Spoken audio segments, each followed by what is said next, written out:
Obviously, you know you love yourself some LeBron James. Yeah. You know they're gonna happen. He the GOAT. He the GOAT. He's not. Say it with me. He's not. He the GOAT. He's not. I just understand that Jordan was MVP all 6 NBA finals. Yes. Do you understand that Jordan never even allowed a final series to go 7 games? You understand that? It never went 7 games. Did you know that Michael Jordan went 7 straight years averaging over 30? You understand? Did you know that? I mean, it's just unbelievable to me. Here's the thing. MJ, in his career, took 24,537 shots. He had 32,292 points. LeBron James, when he took his 24,537 shot, he had 33,920 points, which is 1,628 points more than what Michael Jordan had. That's a whole season. The greatest debate in basketball history. 3 words that start more arguments than politics at Thanksgiving dinner. LeBron versus Jordan. MJ versus Bron. The king versus his airness. And after 2 decades of LeBron James dominating the hardwood, we're still having this conversation. Why? Because this isn't just about basketball anymore. This is about legacy, mythology, and what we choose to remember when the final buzzer sounds on greatness. Let's cut through the noise right now. The GOAT debate isn't going away. It's getting louder, more intense, more personal. And honestly, that's exactly what makes it beautiful. Here's what the old heads will tell you every single time. 6-0, 6 NBA Finals appearances, 6 championships, 6 Finals MVPs. Michael Jordan never lost when it mattered most. He never let a series go to Game 7 in the finals. He was the closer, the assassin, the guy who ripped your heart out and showed it to you before you hit the ground. That's the gospel according to the Jordan faithful, and they're not wrong about the facts. But here's where it gets spicy. Those same people conveniently forget to mention who Jordan was facing.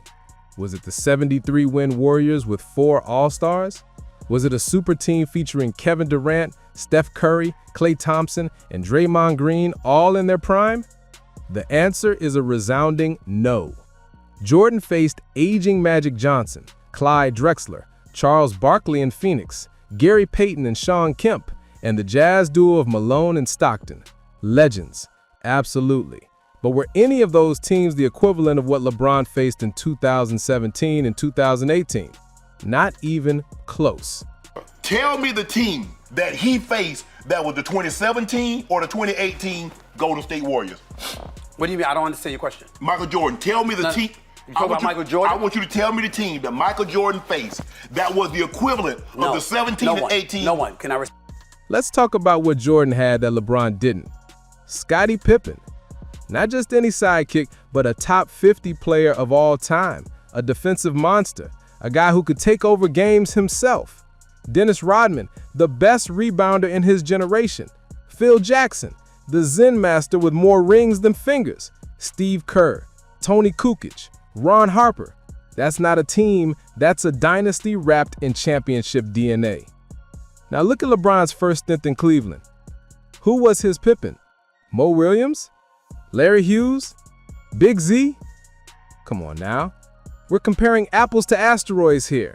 LeBron dragged those Cavaliers teams to the finals on his back, willing them to victories they had no business getting. And when he lost, when he fell short, the world called him a choker. The 2011 finals, Dallas. We have to talk about it because Jordan supporters bring it up like it's the holy grail of arguments. LeBron disappeared. He averaged 17 points per game. Jason Terry outscored him. It was bad, really bad. The kind of performance that stains a legacy. But here's the thing about greatness that people forget. It's not defined by never falling, it's defined by how you rise after the fall. 4 games against the Dallas Mavericks in which people looked at you and said choke. If you say that, you know what? You cannot get past that. I can't argue out of that one. I can't argue out of that one. That to me sealed the deal about the MJ LeBron comparison. So what if he were to win a title this year? What did LeBron do after Dallas? He won back-to-back championships.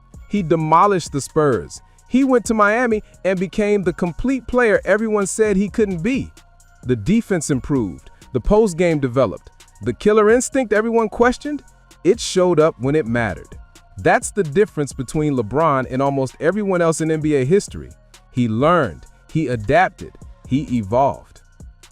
Jordan played in an era where hand-checking was legal, where you could body someone on the perimeter, where the game was more physical. True, all facts. But let's not act like that makes Jordan superior by default.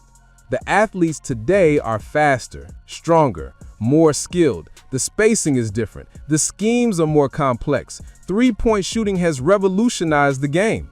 Jordan would dominate today because he's Jordan, but pretending the 90s were tougher just because players could grab jerseys is lazy analysis. Here's what really separates these two. Jordan had the perfect narrative. 6 championships in 8 years with 2 retirements sandwiched in between. He left at the peak. He never gave us the chance to see him decline, to see the legs give out, to watch Father Time catch up. LeBron? He's given us everything. The good, the bad, the ugly, and 21 years of excellence that's still ongoing. We've watched him fail, learn, succeed, age, and somehow still dominate at 39 years old. The longevity argument isn't about participation trophies. It's about sustained greatness at a level we've never witnessed. LeBron is about to enter his 22nd season. He's still a top 10 player in the league. He just became the all-time leading scorer. He's made 10 finals appearances. 10! Jordan made 6. LeBron's storm, as one person beautifully put it, has been reigning for 21 straight years. Jordan's storm came in spurts, brilliant and devastating, but it stopped. Let's address the finals record because it's the elephant in the room wearing a Jordan jersey, 6-0 versus 4-6. On the surface, Jordan's record looks flawless, but here's the uncomfortable truth nobody wants to admit.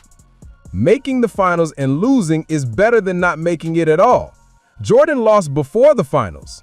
He got swept by the Celtics. He couldn't get past the Pistons until Pippen developed into a superstar. Those losses don't count against him because they happened in earlier rounds. But LeBron's finals losses are held against him forever? That's not logic, that's mythology. And my retort to that would be 6 NBA Finals losses. The defense argument gets thrown around like it's the ultimate trump card. Jordan was a 9-time all-defensive first-team selection. He won Defensive Player of the Year. He was locked down on both ends. Fair. But LeBron at his peak was a defensive nightmare too. He could guard all 5 positions. He was robbed of Defensive Player of the Year in 2013 when Marc Gasol won despite being second-team all-defense. LeBron shut down Derrick Rose. He locked up Tony Parker in crunch time during the 2013 finals. The narrative that LeBron isn't a defensive force is revisionist history at its worst. Here's what the debate really comes down to: fear versus respect. Jordan was feared. Teams knew he was coming, knew he would destroy them, and couldn't stop it anyway. That psychological warfare, that mental dominance, that's part of his legacy. LeBron is respected, revered even. He's the guy everyone wants to play with, the ultimate teammate, the floor general who makes everyone better. But does he strike fear into opponents the way Jordan did? That's debatable. LeBron is universally respected and revered. MJ was feared. Context matters in every historical comparison. Jordan played in an NBA with no zone defense. LeBron has faced sophisticated defensive schemes designed specifically to stop him. Jordan played with illegal defense rules that prevented teams from loading up on him. LeBron has dealt with entire defensive systems built around limiting his effectiveness. The rules have changed. The game has evolved. Comparing eras directly is impossible, which is why this debate will never die. The cultural impact can't be ignored either. Jordan transcended basketball. He became a global icon, a brand unto himself, the reason kids around the world wanted to be like Mike. His influence on sneaker culture, on marketing, on the globalization of the NBA is unmatched. But LeBron? He's done something different. He's used his platform for social justice, for education, for community building. The I Promise School in Akron is changing lives. His willingness to speak on political and social issues, even when it costs him fans, shows a different kind of courage. Dude is phenomenal on a multitude of levels, and what he has done for us as black people in this nation in terms of his business acumen, his commitment to excellence.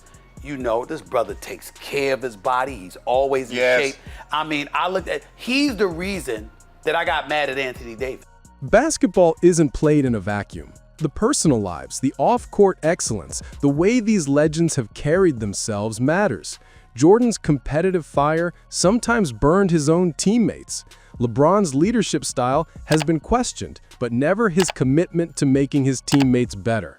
Jordan's Bulls teams had continuity and organizational excellence. LeBron has bounced between franchises, building champion-caliber teams in multiple cities, adapting to different coaches, different systems, different supporting casts. The stats tell a story that's impossible to ignore. LeBron is top 10 all-time in points, assists, and rebounds. No other player in NBA history can claim that. He's the all-time leading scorer. He's averaged 27 points, 7 rebounds, and 7 assists for his career. His versatility is unmatched. Jordan has the scoring titles, the individual accolades, the perfect finals record. But if we're talking about complete basketball players, about guys who could do literally everything on the court, LeBron has the edge.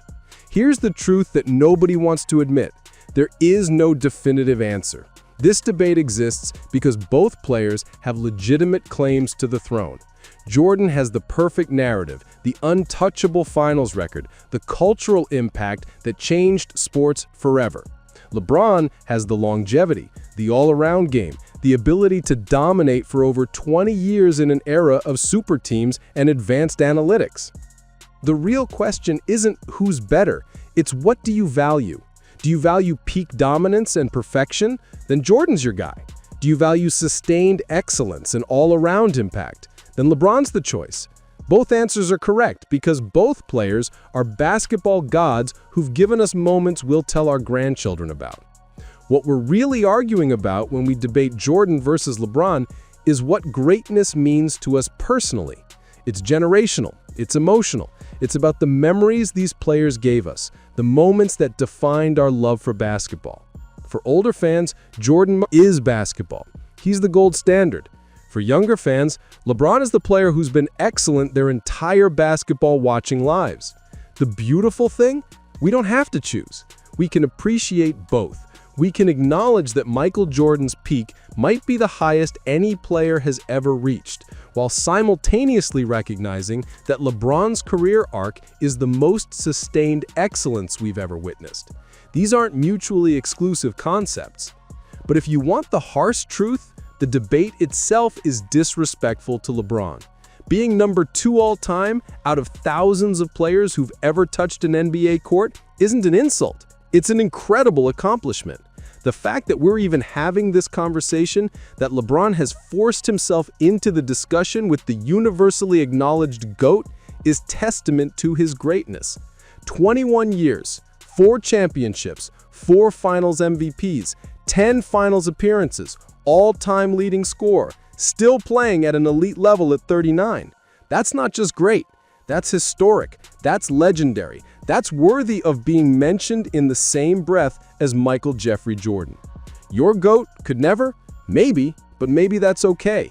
Because what LeBron has done, what Jordan did before him, they're both accomplishments that stand alone in basketball history. We're not comparing players anymore. We're comparing myths, legends, and the stories we tell ourselves about what makes someone the greatest. So pick your GOAT, defend them with your life, but don't forget to appreciate that we got to witness both. Because when LeBron finally hangs it up, when he takes that final step off the court for the last time, we're gonna miss him, just like we still miss watching Jordan in his prime.